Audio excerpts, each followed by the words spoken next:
time between time, we want to make sure that we honor your time, and thank you for being here with us, Abby. The good part about it is it'll be extremely intimate in the way in which we go about this call.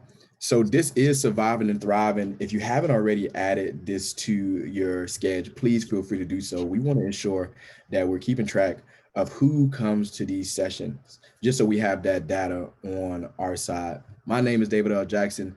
I am going to be facilitating parts of this experience for us today. Born and raised in the inner city of Miami-Dade County, Florida. And I can't wait to dive into the content. I'm going to kick it over to my co-pilot for today. Welcome, Abby. My name is Sherry Lofton, and I'm the Associate Director of Learning Delivery. And there is one more person who is not here right now, but we want to make sure we give her honor, especially in this space, because this is her material that we're facilitating. She wrote this from top to bottom, and that person is Carissa Harrison. So our job, and I appreciate you turning your camera on. Now I feel like we're here. I feel like we're locked in now. And I want to appreciate Carissa for putting this beautiful deck together. And Savannah, thank you for being here too. I want to acknowledge the fact that you're here with us. So we're just going to dive into the content for today. And I want to preface that this is going to be a deeply introspective deck. And when I say introspective, it's going to be less about me providing resources to you, but more about thinking about the me, myself, and I portion of the concept of self-care. Because at the end of the day, nobody knows you the way you know yourself. And I would be wrong if I told you how you should handle your situations. But I want to turn us to the quote on the right side of the screen. And it reads, we can't control what is happening around us, but we can control how we respond.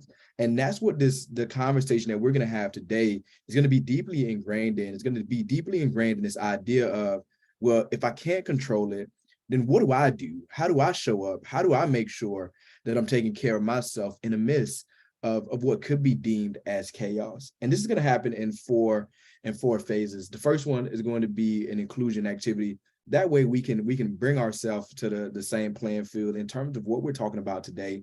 The second piece is the concept of building knowledge. Yes, we are going to be looking at what the data says, but at most we want to take those personal and lived experiences that we get from the inclusion activity, and we want to turn those into actionable items, actionable experiences in order to get to the last part of today. The third thing that we're going to do is we're going to identify the opportunity, because in the midst of chaos, there is always a light. There is always something beautiful about the things that we've already deemed or we've already written off as ugly. And so we're going to come up with ideas or things that we can implement in the midst of responding to that trauma. And then the last piece is we're going to engage in learning some new practices. We're going to present 3 different strategies that directly help with keeping yourself accountable, taking care of yourself, and then practicing the concept of social emotional learning. And so we're just going to dive right into our inclusion activity. And I want to give a heads up right now that once we finish with the inclusion activity, there's going to be an opportunity for us to engage in conversation. And that's the part that I look forward to. And so I don't want to surprise you when I ask you. I just want to put it out there right now that I will be asking if you're willing to share. And so the inclusion activity is very simple and straight to the point. I'm going to show you two sets of questions derived from a larger self-care assessment. But the idea here is to use these questions to examine how well we do at taking this type of inventory, right? And when I say inventory, there's something powerful about knowing, well, what's there? What isn't there? What do I need to get more of? Or what should I just leave alone because I already have it? That's what we're going to do with this assessment. So we're going to give you 2 minutes to a minute, 30 seconds to respond to the questions on the screen in front of you using a rating at the bottom, 3 being frequently, question mark, if it's never occurred to you or if it's never happened. And so again, we'll take a minute, 30 seconds here, then I'll show you the next set. Feel free to write it down, your notes, your piece of paper, wherever you want to write it. If you want to commit it to memory, that's beautiful too. Whatever you want to do, however you want to do it. So we'll take a minute 30, and I'm going to show you the next set of questions. And what do you say, David? Do you want to do it as well? Let's all do it. Yeah.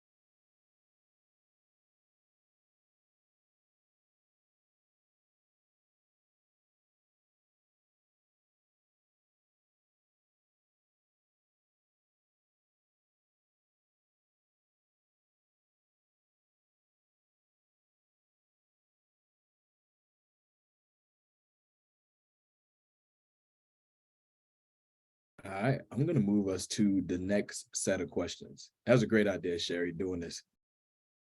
All right, here we go. Here's the next set.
All right.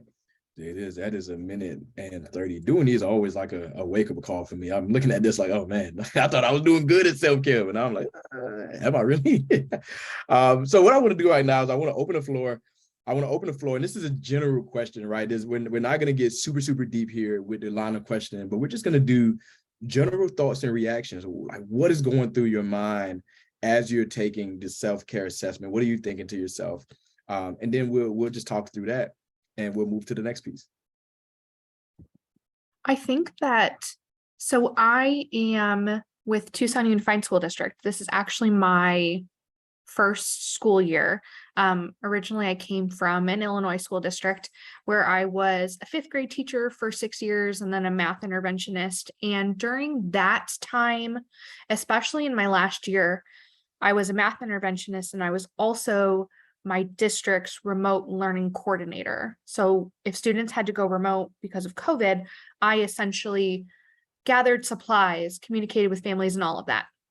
And during that last school year, and I guess just COVID times in general, I really took a step back to think about, controlling what I can and cannot control, as well as what do I need to do in order to survive.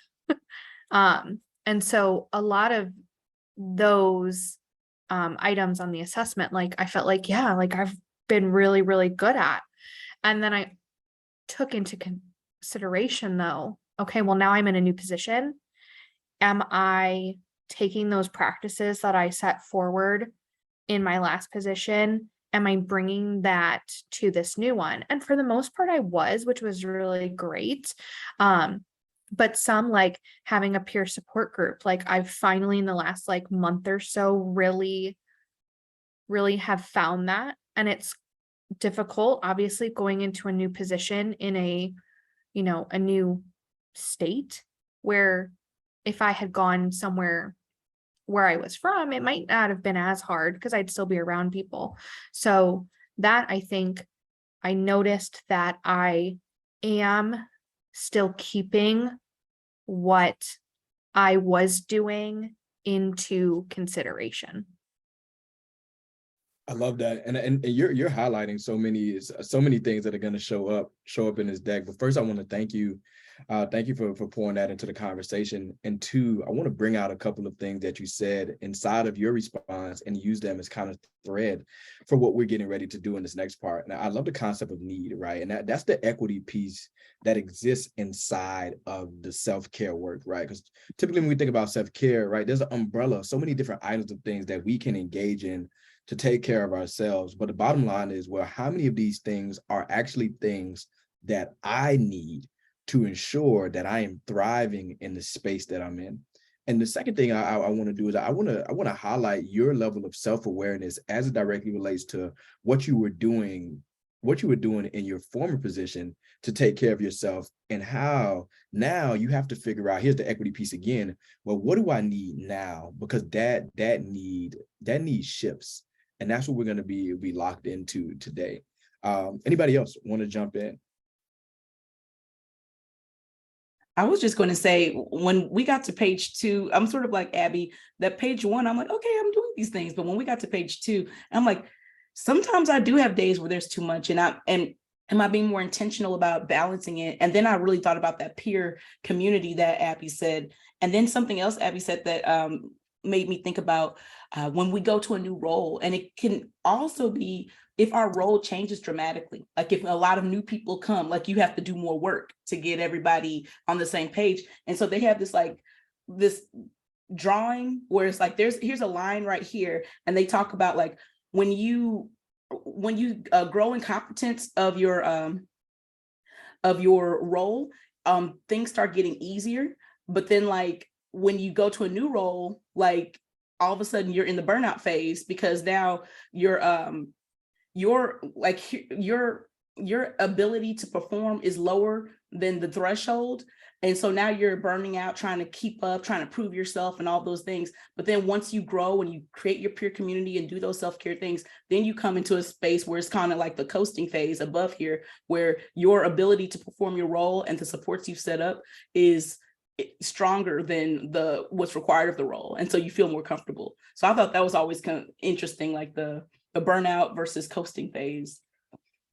Sure. I definitely had similar revelations, especially on the days that some days are in fact way too much. And I agree. And I love I think for me, for sure, in those days, I'm still trying to figure out what my balance is, because I'm still thinking about coming from a traditional public setup, like the public setup and moving into the charter system. There's no such thing as too much. When it's too much, you get it done and you keep moving. And I find myself in the same thought pattern when I know if it is too much, I can either pass off or slow it down a little bit and take my time. Yeah, I definitely had that same revelation. Savannah, did you want to jump in on this one? I mean, everything you guys have been saying, honestly, just majorly resonates with me too. And I think I'll just add that when I took this, the thing I was thinking about is just boundaries. And that's like one thing that I work on, like establishing boundaries between my work, what to say yes to, what to say no to, because, there's no, to your point, David. And so just been thinking about how to be strategic about that as a form of self-care. Yeah, it is. I appreciate that. I got a ton of things to say about boundaries, but I'm going to relax on what I have to say about boundaries and creating healthy boundaries, because that's a whole nother conversation. But thank you for sharing that, Savannah. And so we're going to jump into the next part of the day, which is our building knowledge phase. And in your response, Abby, you brought something into the forefront of conversation that we're going to kind of pull apart as we move into it. And in full transparency, when we think about the concept of social emotional learning, we know that as former educators or individuals that operate inside of the school ecosystem, this is something that we implicitly and explicitly try to teach our students. We go over repetitive practices on how to ensure that our students are not only able to understand and manage emotions, but able to set and achieve goals, feel and show empathy for others, establish and maintain positive relationships, and make positive decisions. But what we find in the midst of social emotional learning, we find that, yes, we are teaching kids how to operate inside of the spectrum, but what we aren't doing necessarily is practicing those same things on our end as adults. And so when we think about the concept of SEL, and you're going to hear me talk about this a little more, it is a training process, right? I want to be very candid when I say that. It is not something that we simply read an article on and all of a sudden we're very well versed on social emotional learning, because at the end of the day, we have a reflex and we tend to default to what our norm is. And in order to flip the norm, in order to change what that is, we have to continuously practice, right, what it looks like to understand and manage emotions, what it looks like to set and achieve positive goals. The only way we can truly master the skill of truly operating in social emotional learning is through repetition. It is through doing it multiple times. It is through failing and then trying again, just to ensure that we're training our mind to think in that particular way. So I want to push forward, because you made a comment about that COVID phase and what COVID did, and I'm not grateful for it, But I've always been able to find just a silver lining in that. What it did was highlight exactly what everybody was thinking and feeling, and highlighted the flaws of so many different places. And one of the things that it made very apparent, especially during that shift, right? It made very apparent that teachers are human. And we've been saying this for years. As a former educator, we've always been saying that teachers are human. But what COVID did was in 2020, when the whole world stopped and teachers had to go into almost emergency phase, I got to think about my family. I got to think about my responsibilities. But then on the other hand, I now have to manage and think through the emotions of the students that I'm dealing with day in and day out. So I have to come to school knowing I have this going on in the background, but I got to figure out how to get students on. I got to figure out how to ensure students are learning. I got to figure out how to make sure that my students are still being served in an equitable way, knowing that their home situations may not necessarily be the most positive. And so when we think about all of those things that were being poured down on top of teachers while still being asked to meet a particular demand, there were some studies. It happens, and Sherry's going to drop the link in the chat. I know she already has, but there's a study that went out about, well, what exactly are teachers thinking? What exactly are teachers feeling in this moment? And one of the emotions that teachers, well, 5 emotions that teachers felt every single day, where they felt anxious, they felt fearful, they felt worried, they felt overwhelmed, and they felt sad. So when we think about all of those emotions that teachers were feeling in the midst of what was going on during the pandemic, I can only imagine how many had already been there that the pandemic just blew up. And these are all things, all of the emotions that teachers are feeling directly fall on the scale of, well, I am completely out of control. I cannot control any of these things around me. My response is directly devoted to that. And I got a larger responsibility. And I can't even take time to feel how I feel because so many people are dependent on me. And there are 2 more articles that I want to bring to the forefront before we move forward. I'm going to kick it over to Sherry to talk about those 2. Thanks, David. And so here are 2 of the links to these 2 articles, and it really takes the next step because it talks about how society has really turned its back on mothers. And if we're thinking about caregivers in general, people who are caring for other living beings, it's just this whole idea of how we have these unspoken rules in society where we're holding people to these unrealistic standards, and where people are being forced to suffer in silence in many cases. If you want to reach out to someone and tell them what you're going through, sometimes there's this judgment even in their responses, like, oh, I did this, I had to deal with this. And it's almost like there's a competition of who can suffer more. And then this whole idea of suffering that even broadens out to people who are trying to be mothers, or people who have lost children along the way. They have to suffer in silence because people don't make it safe for folks to feel that they can talk about what they're going through. And so we have that, and we have those things that are bubbling up inside of folks that are undealt with, that they need support with. And then when we move to the next article about compassion fatigue, I think it goes even a step further, because when we talk about this human development industry that we're in, education, there's a lot of passion. A lot of folks feel called to support and to help other people be their best selves. But then with that, we're taking on this enormous amount of emotional labor, where we're trying to support other people. We're taking on this vicarious trauma that many people are coming with. And what we want to do is we want to make it to where people feel safe to be able to say, hey, this is what I'm going through, acknowledging the suffering and the different things that they're going through so that they can live better lives and create tools and spaces and ways to be able to overcome some of these things that they're going through. And as we look at how this manifests with teachers, so we see that in school, there's all these job demands. We have ways that the schools organize, the schedule not being conducive to other adults being able to converse and have that community and commiserate in that way. The fact that we are in a position to where things can go from 0 to 100 like that. You might need to get an EpiPen. Someone might be in a fight. Your physical safety and someone else's could be in jeopardy.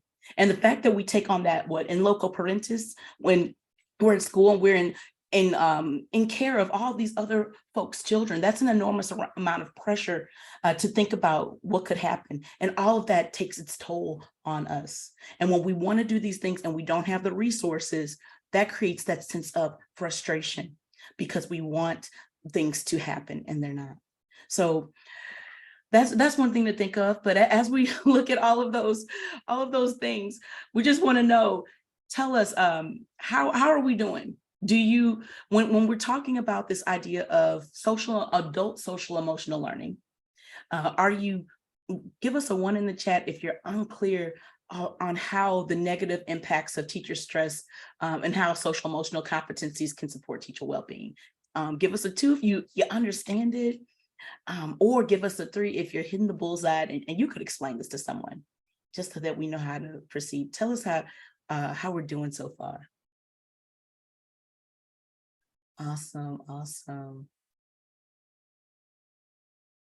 Thank you, Abby. Thank you, Savannah. Awesome. All right. So now we're going to talk about looking at the brain. And so we're talking about a lot of these different things as far as what comes up, the feelings and emotions that we feel. And it's important to see how this manifests scientifically in our brain so that we can be in more control and have more power over how it shows up for us. So when we think about this idea, I love this quote. It says, stress doesn't just happen to us, it happens within us. And so when we think about the brain is very interesting in the way that it's set up for our survival. So we know, give us a +1 in the chat if you've heard of fight or flight before. Yes. So we know a lot about the fight or flight. But what we don't know, what little is said about, is going more deeply into the science of the brain. And when we think about, we have this middle part of the brain here, and that's called our limbic system. And our limbic system is our emotional core that controls our emotions in that system. And so in that system, we have 2 important pieces. We have that, yes, Katie, the freeze and the fawn, yes, that's going to grow out of this right here, right?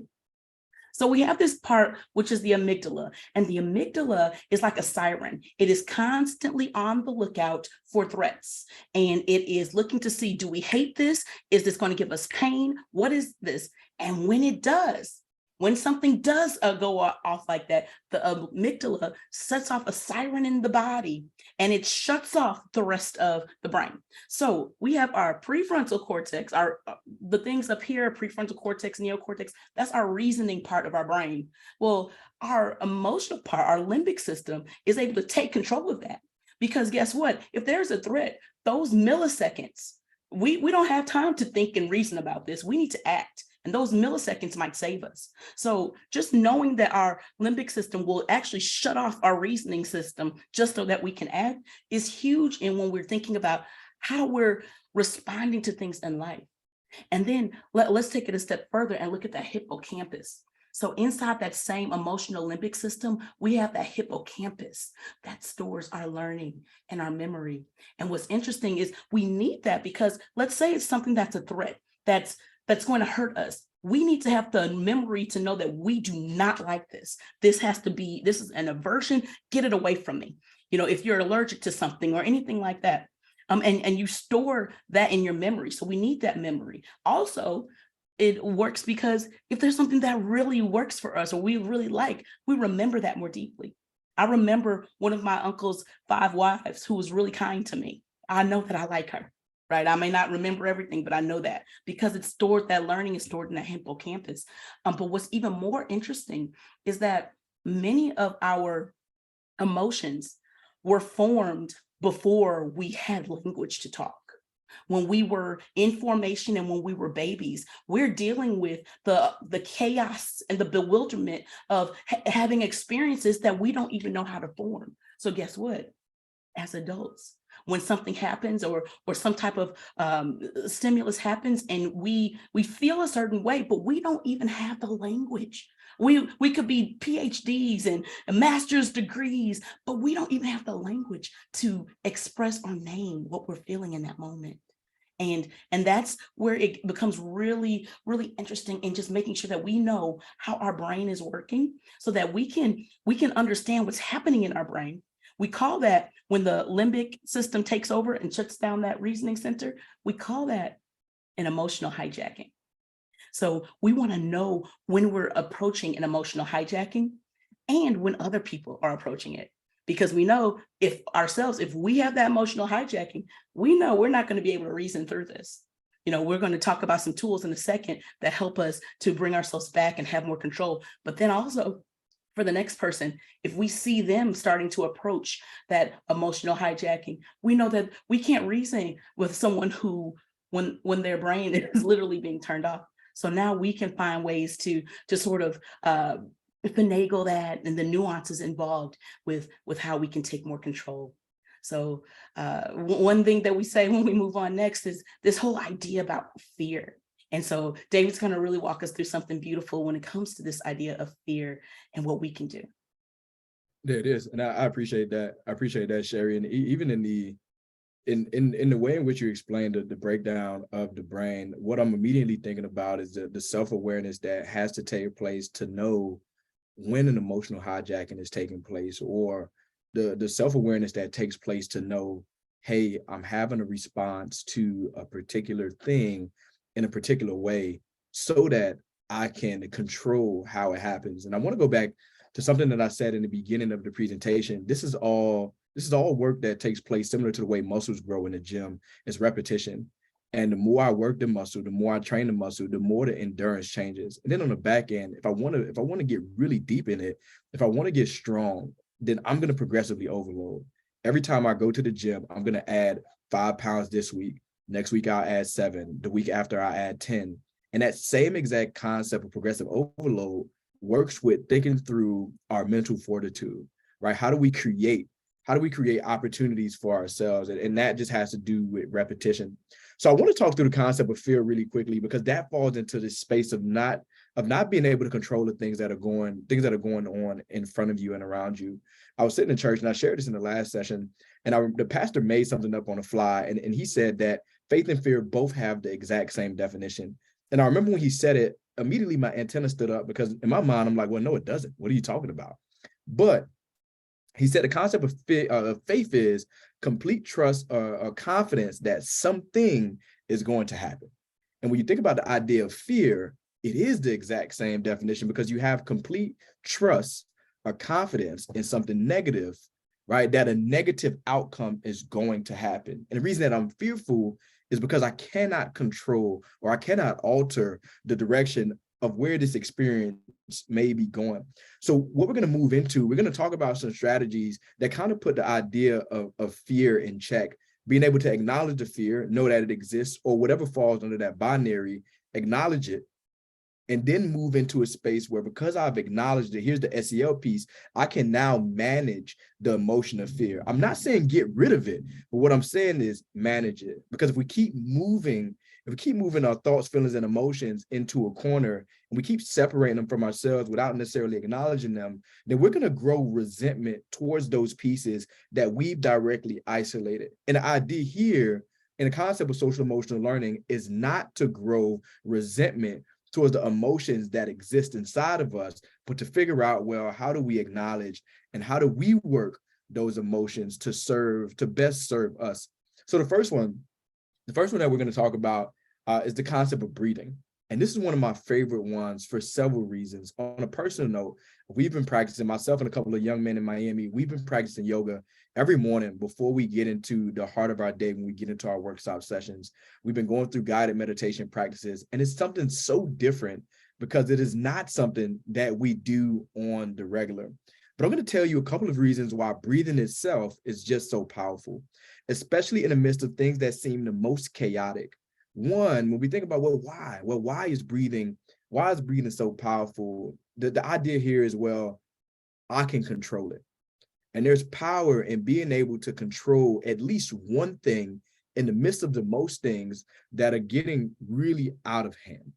And so when we think about being able to slow down and control my emotions through the art of breathing, if we can ride that wave for just a couple of seconds, then we can avert some of the impulsive responses that we typically move into, whether that impulsion is anger, whether being impulsive is leaving, whether impulsive is being sad, whatever comes with it. The concept of breathing gives us the opportunity to identify and assess, well, what exactly is going on here. And there was a study that came out about attention span. I want to put that into the conversation.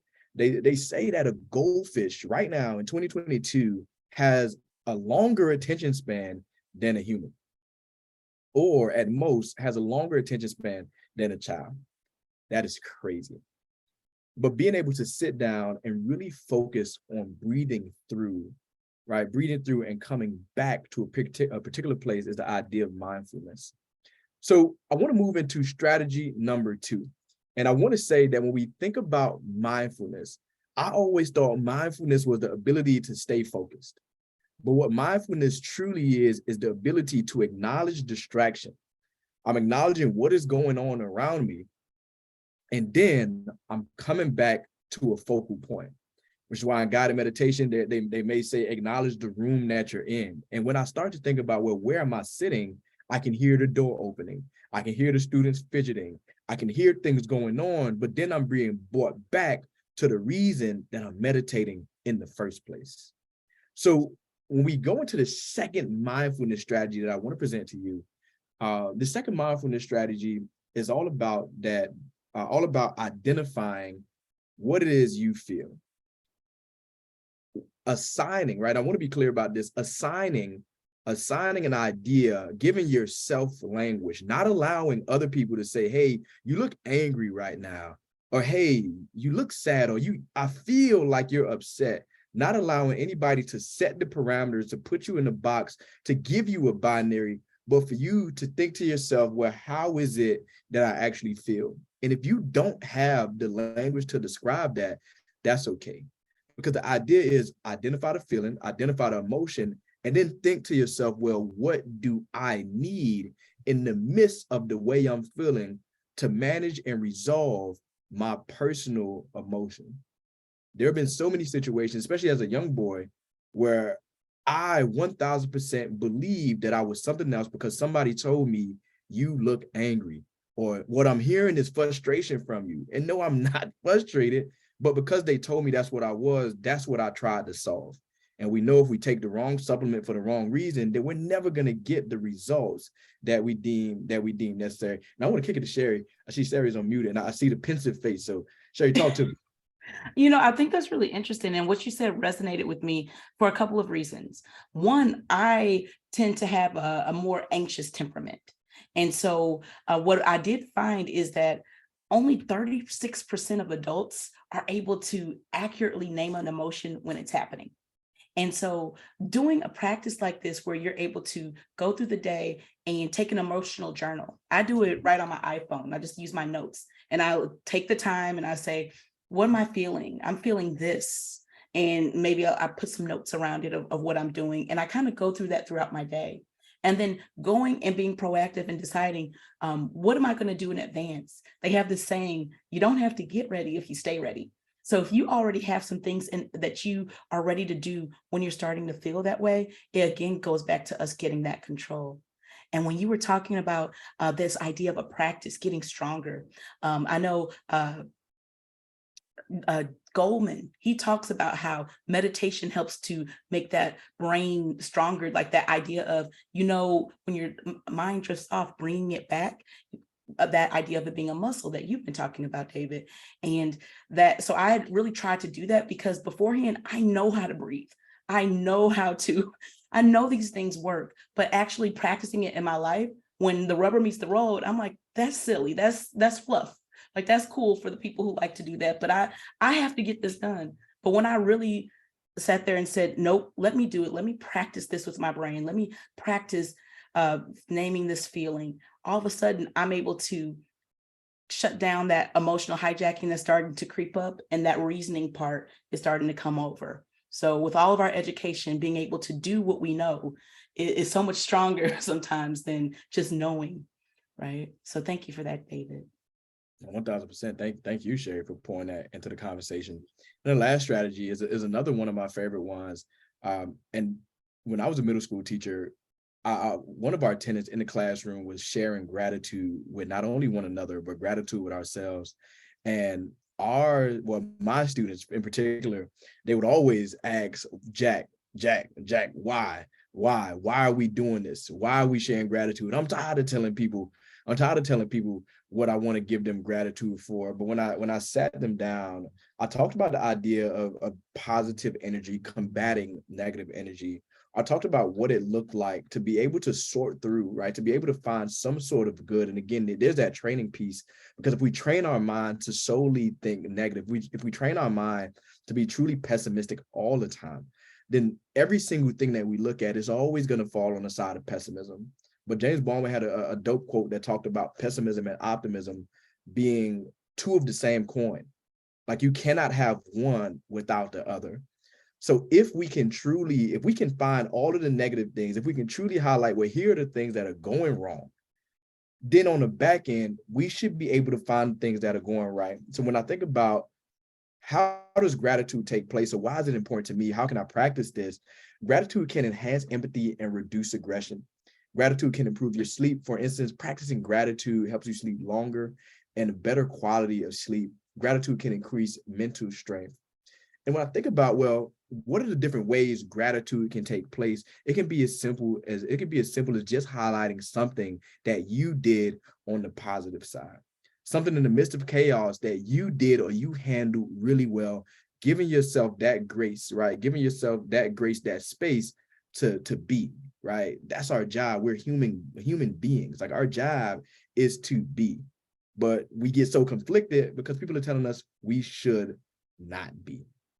Right. And the last thing, inside of the gratitude, keeping a gratitude journal, like writing a note of gratitude for yourself or someone else. And I see Abby dropped something in the chat. And Abby, feel free, if you want to bring that into the conversation, I would love for you to share with me. Talk to me a little bit about what you're doing. Yeah, so I bought it, I don't know, a while ago, but it's like a 5-minute journal, and you can do it in the morning and at night. And I have found that if I do it right when I wake up and right before I go to bed, it kind of just helps me start my day on a good foot and end my day on a good foot. And in it, I think I write three or five things that I'm grateful for each day. And I try to be very intentional about what I put. So I like to be as specific as possible, because even if I have a super crappy day, I, end my day thinking, okay, what is something specific? Oh, my husband took the dog out before bed, and instead of just saying my husband, well, what was it that I was grateful for? And I think that just has helped me find something good about my day, even in the midst of it being crazy. And then I had my students kind of do the same thing.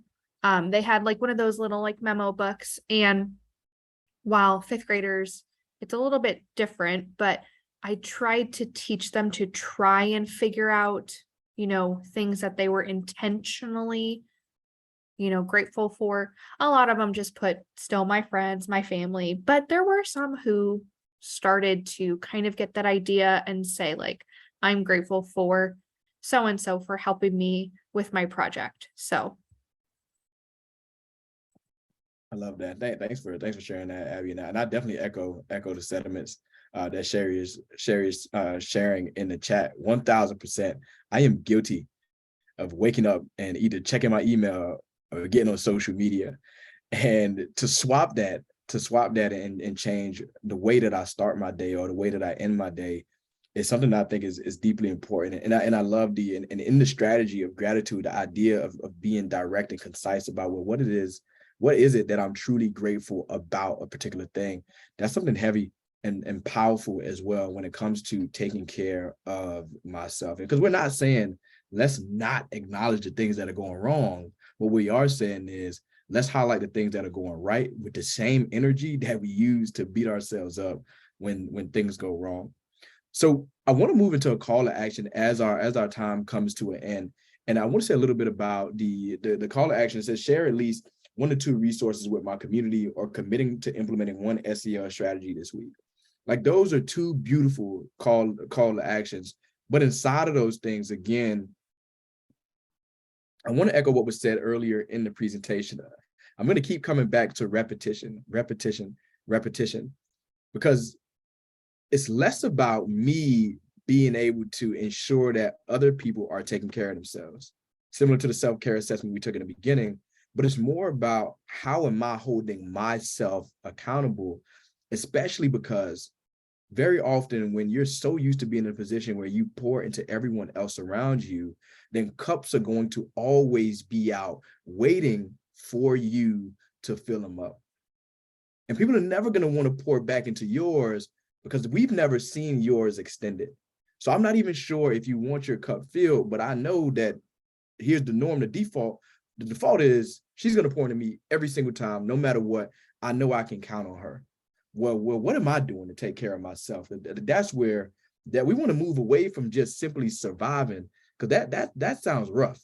Like if I say, man, I survived that, I'm telling you how negative it was. But we want to move into a space where we're truly and 100% living our best life, not going back and forth with anybody, but just truly living what it means to thrive in the space of self-care. And I want to kick it over to Sherry for some parting words, and then we'll go ahead and wrap this thing up. Thank you for that, David. I really got a lot from this session today, and from the energies that all of you brought in and the experiences. I have some things I'm going to take away. I'm going to start my day with that gratitude, like Abby taught us, and just really taking more control of my day. But I just want to say we are in control of our life. This is our chance here on the earth. So we're going to make control. We're going to make the best out of what we have. So thank you all. Yeah, it is. I appreciate it. And so this is the last technical side. Please, please, please, please, please drop us a line of feedback, rate the session. Please show us some love if you enjoyed it. If you did not enjoy it, don't worry about filling anything out. Let's just keep this between you and I. If it wasn't that good, it's okay. But if you did enjoy it, show us some love. Let us know what you're thinking. Let us know what you're feeling. And we thank you for being here with us today. I'm 1 minute over time, so I want to give that back to you all. I appreciate y'all. Thanks for being a great crowd. Thank you so much. Thank you. Bye, everyone.